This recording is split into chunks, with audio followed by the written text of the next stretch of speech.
Mid-month goals, real-life planning, and a week that looks a little wild on paper, but totally doable once we break it down. Come plan week 8 with me as I reset my February goals, juggle appointments, and sneak progress into the tiny pockets of time. Let's dive in. Hey friends, welcome back for another plan with me. And if you're new here, hi, I'm Amanda Lynn of Lost Without a Plan. Around here we believe in progress, not perfection, and we take big goals one baby step at a time. Today we're doing something a little different. I skipped a full February goals video earlier this month because life was doing its absolute most. So instead we're going to revisit my goals mid-month and pair that with weekly planning, so that I can show you exactly how I work through my weeks when things feel busy and a little chaotic. Today we're planning week 8, which is February 16th through the 22nd. I'll be planning primarily in my Plum Paper vertical columns planner. This is my everyday essentials planner where all the important things live. I'll also be checking in on my monthly goals inside my MäksēLife companion notebooks to see what's working, what needs adjusting, and what might need to roll to another month. And finally, I'll be dropping in my on-the-go dates to my A5 horizontal priorities planner from Plum Paper because mobile planning saves sanity.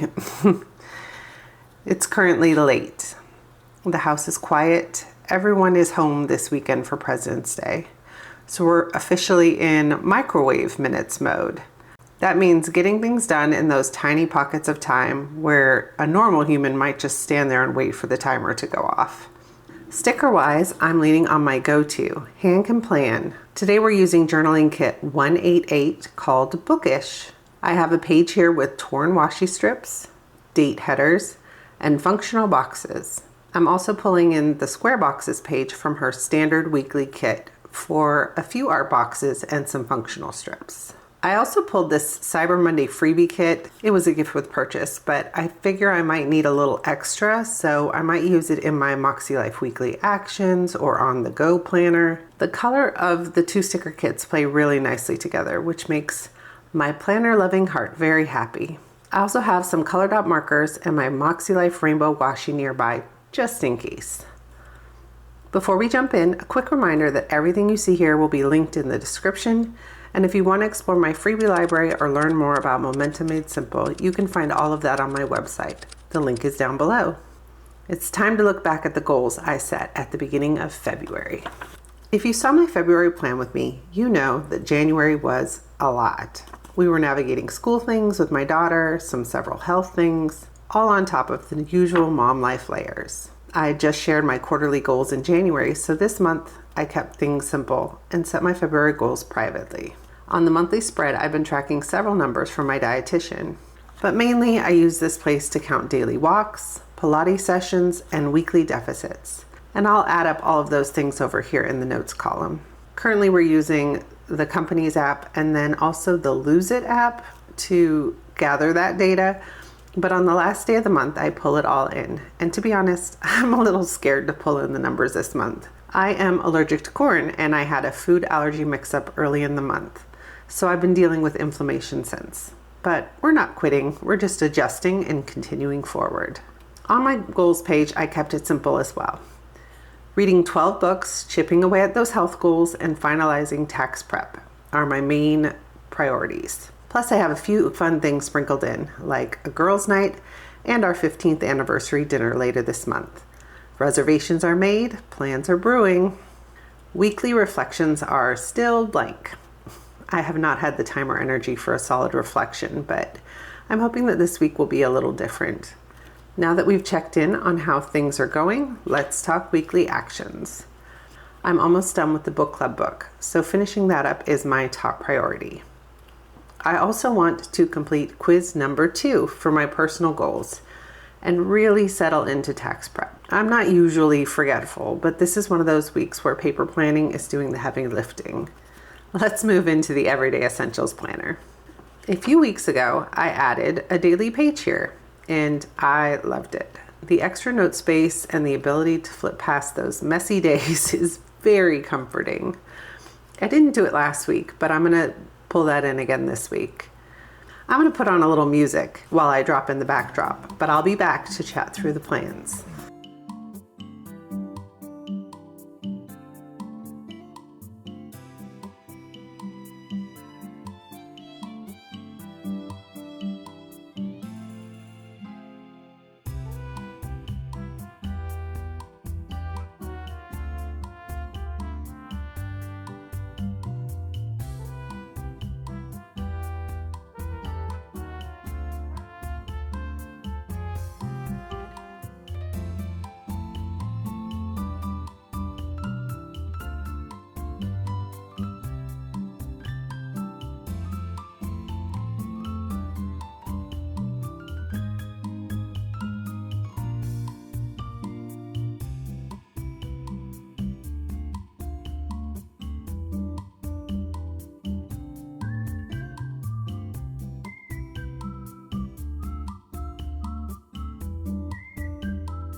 All right, friends, I am loving how this looks. Let's peek back at the monthly calendar so we don't miss anything important. These are what I call the cannot be changed plans. Other people are relying on me to be there, so they go in first. Monday is President's Day.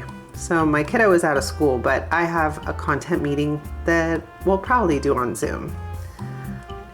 It's also payday, so that definitely gets a reminder here. Then the appointments are stacked. We have a doctor's appointment on Monday, the dentist appointment on Tuesday, as well as another appointment and a school meeting. Plus, we have book club on Saturday. At first glance, it feels like a lot, but watch what happens when we move it into the weekly view.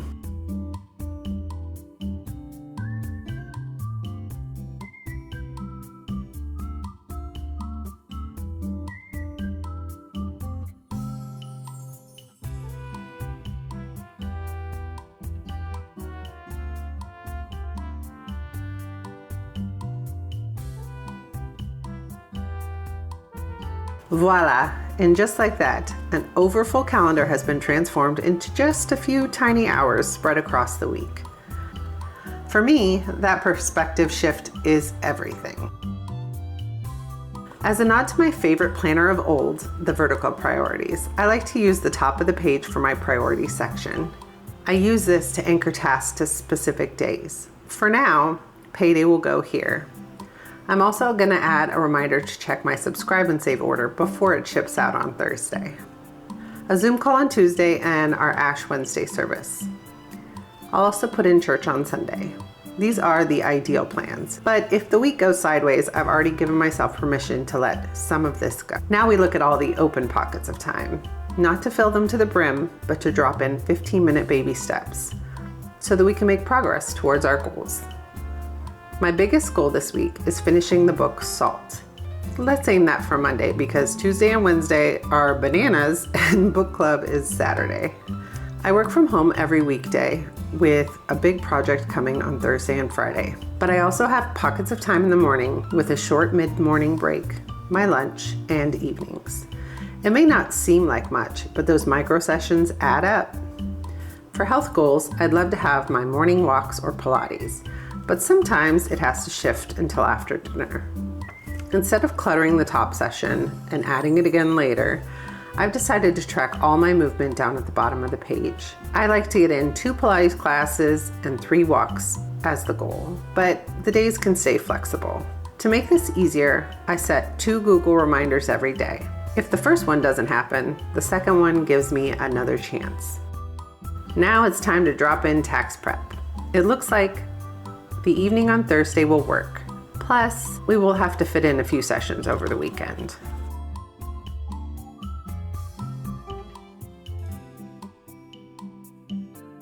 Lastly, we have our habits and weekly repeating tasks. In my habit tracker, I keep track of my morning and evening routines, as well as vitamin reminders. I'll drop those repeating tasks into my priority section, like meal planning, groceries, and some meal prep over the weekend. I have started to prep my breakfasts and lunches on the weekends, and that helps me keep on track all week long. High protein, corn allergy friendly, minimal fuss. It's a game changer, minus the Greek yogurt that broke my heart by adding cornstarch to thicken it earlier this month. Yes, friend, plain Greek yogurt. Why is this a thing?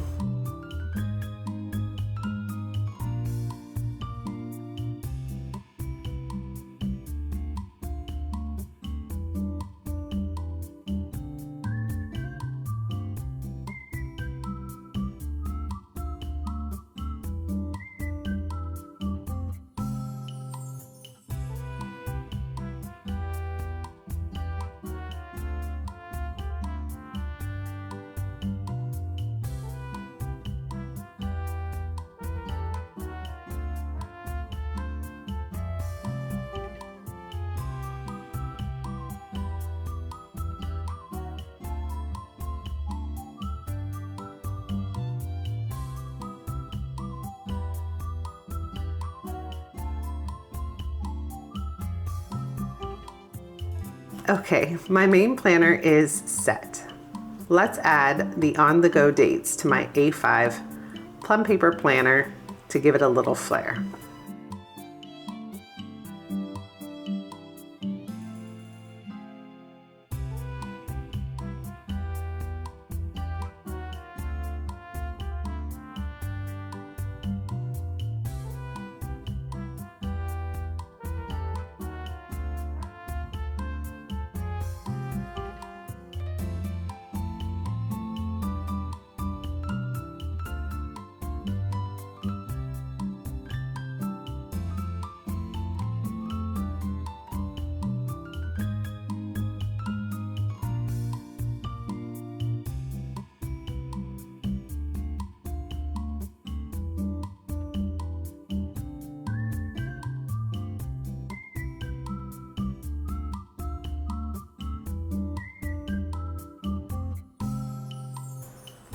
And finally, let's jump back to goals. Even if reflections do not happen, having these questions prepped increases the odds. So let's take a minute to set that up too.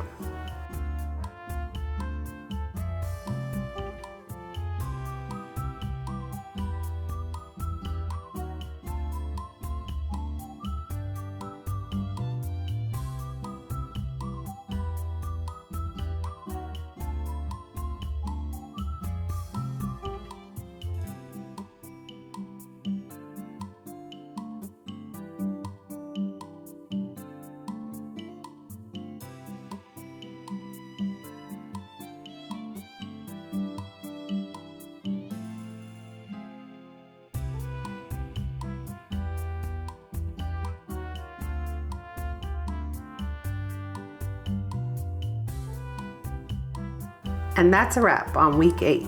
If you made it all the way through, you are truly the MVP. Drop a book emoji in the comments so I can say hello. I hope this video showed you exactly how I plan my weeks. Multiple planners might look like a lot, but I've found that having an on-the-go planner has been a lifesaver during this appointment-heavy season. Shout out to past me for thinking ahead. Thank you so much for spending your time with me today. Life is busy, and I never take that lightly. If this is your first visit, you are always welcome here. Be sure to hit like or subscribe so the next video ends up in your feed. I'll see you next week. Bye for now.